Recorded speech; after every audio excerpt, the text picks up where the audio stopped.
সম্প্রতি তারাপীঠ মহাশ্মশানে রক্তবস্ত্র পরিহিত কয়েকজন মানুষকে দেখলাম পদব্রজে দ্রুত ধাবমান বামদেব সমাধি মন্দিরের দিকে।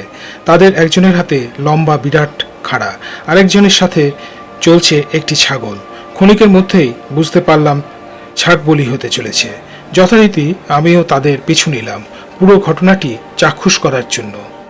বলি হয়ে যাওয়ার পরে আমি তাদেরই একজন সোমেন চট্টোপাধ্যায়কে জিজ্ঞাসা করলাম এই বলি কতটা যুক্তিযুক্ত। তিনি যা বললেন তা আমি আপনাদের সামনে তুলে ধরলাম। আপনি এই যে তন্ত্রোক্ত ক্রিয়ায় অর্থাৎ দশ মহাবিদ্যা বলুন বা অষ্টাদশ মহাবিদ্যা, অ্যাকচুয়ালি 18খানা মহাবিদ্যা, তার মধ্যে আমরা সিদ্ধবিদ্যা হিসাবে 10টা মহাবিদ্যাকে ধরি। তা মহাবিদ্যার পূজাতে বলিবিধি, বলিহীন কখনো পূজা হয় না। এবার যদি এই বলি অনেক রকম, শতগুণী বলি, রজগুণের বলি, তমগুণের বলি।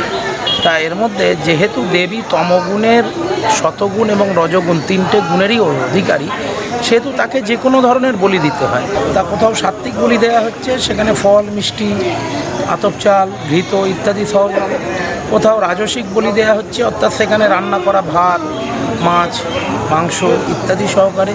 কোথাও আবার ছাগ, মহিষ ইত্যাদি বিভিন্ন পশু বলিদান করে দেবীকে উৎসর্গ করা হয়, অর্থাৎ চণ্ডিকা বলিদানে তুষ্ট। ঠিক আছে, মদ্য মাংস পিয়ে দেবী কুলাচার প্রসন্নাসী, অর্থাৎ যে কুলের যে সাধক দেবীর পূজা করছেন সেই সাধনা অনুযায়ী দেবীকে তিনি মদ্য মাংস ইত্যাদি দেবেন। এবং তন্ত্রোক্ত ক্রিয়া বা তন্ত্রোক্ত পূজা বা দশ মহাবিদ্যার পূজার ক্ষেত্রে বলিদান প্রশস্ত, বলিহীন পূজা নিষিদ্ধ, বলিদান দিতেই হবে।